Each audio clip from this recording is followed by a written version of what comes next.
안녕하세요. 닥터심입니다.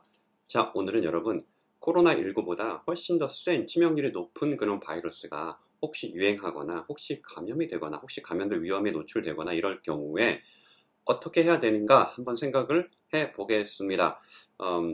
자, 이건 앞으로 우리 인류의 항바이러스제의 개발 방향과도 연관이 있는 문제입니다. 자, 어떻게 적용하고 응용해야 되는가? 자, 예를 들어서 한번 보겠습니다. 야, 코로나19의 치명률은 뭐 한 1%, 2%, 뭐 3%이 정도밖에 안 되죠, 사실은. 그런데 걸렸다 하면 80% 가까이 다 사망하는 그런 병이 있습니다. 얼마 전에 중국에서 원숭이 바이러스라는 게 있었잖아요. 원숭이를 해부하던 그 수의사가 그 감염된 원숭이를 해부하더니 뭐 사망했다 이런 뉴스가 있었는데 그게 원숭이 비 바이러스라는 것입니다. 자, 원숭이 비 바이러스는 헤르페스 바이러스, 여러분 뭐 입에 수포나는 이런 애 있잖아요. 뭐 대상포진 일으키고 그러는 것과 같은 형제예요. 같은 종류의 알파 헤르페스 바이러스 종류입니다. 그런데 걔네들과는 다르게 걔는 감염되면 일단 큰일 나는 거예요. 큰일 나는 겁니다.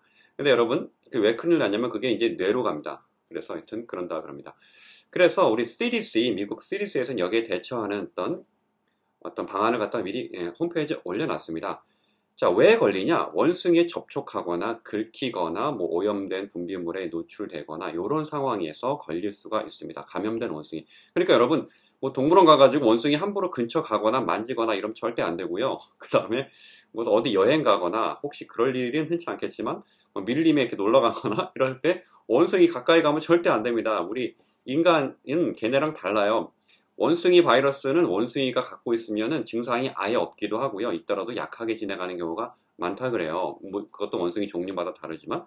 그래서 원숭이가 건강하다라고 이렇게 예쁘다 쓰담쓰담 하다가 뭐 손도 잡고 이러다가 인간은 큰일 날 수가 있는 겁니다. 우리는 그게 안 돼요. 네. 그래서 이렇게 원숭이랑 일단 접촉하면 빨리 손을 씻고 비누로 혹시 긁혔다면은 최대한 빨리 어째 손을 씻고 비누로 발라 씻어내고 가까운 병원에 잽싸게 가야 됩니다. 이거는 바이러스는 무조건 빨리 치료제를 투여를 해야 돼요. 치료제가 뭐냐 여러분, 헤르페스 바이러스 치료제랑 똑같아요. 아사이클로버 아시죠? 그렇죠? 아사이클로버 그거를 대상포진 용량만큼 고용량을 2주 동안 먹어야 돼요. 근데 그렇게 먹으면 부작용이 짜라라란 엄청나게 많이 나올 수가 있습니다. 예, 왜냐하면 이게 대상포진 바이러스, 헤르페스 바이러스 이런 애들보다 치명률이 훨씬 높기 때문에 비록 비슷한 형제라 하더라도 훨씬 더 많은 약을 투여를 해야 돼요. 예. 자, 그래서 이러한 상황인데 여러분, 치명률 80% 무섭잖아요. 그래서 의사들이 이렇게 센 약을 막 때려부어요. 막 때려부는데 이게 과연 옳은 방향인가? 옳은 방향인가? 자, 이게 어쩔 수 없이 이렇게 하고 있는 건데 사실은 더 좋은 거는 더 적은 용량을 더 짧은 기간을 쓰는 게 좋죠.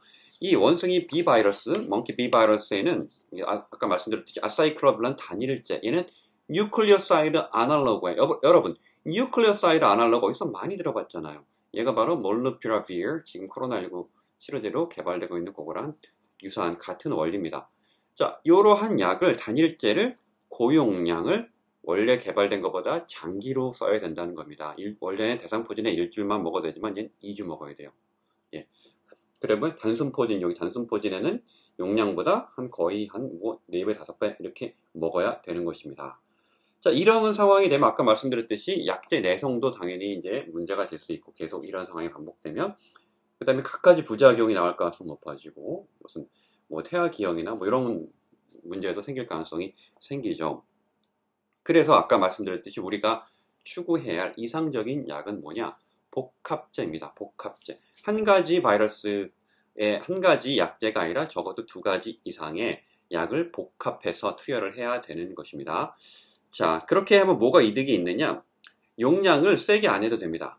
그 다음에 투여 기간을 짧게 할 수가 있어요. 네.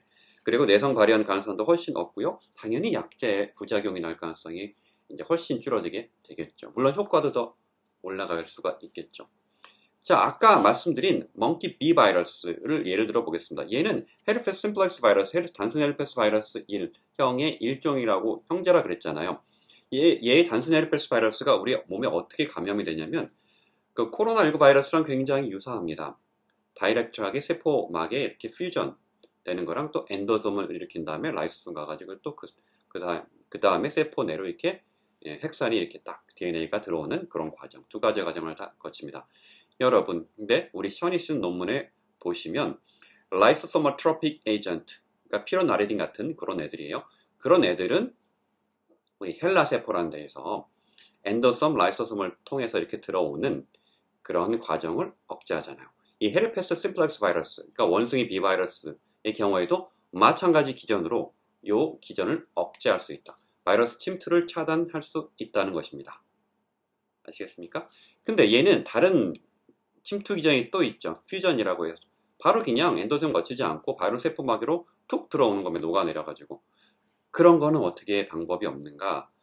여러분, 그 또 유명한 약 있잖아요. 아르테스넷이라고.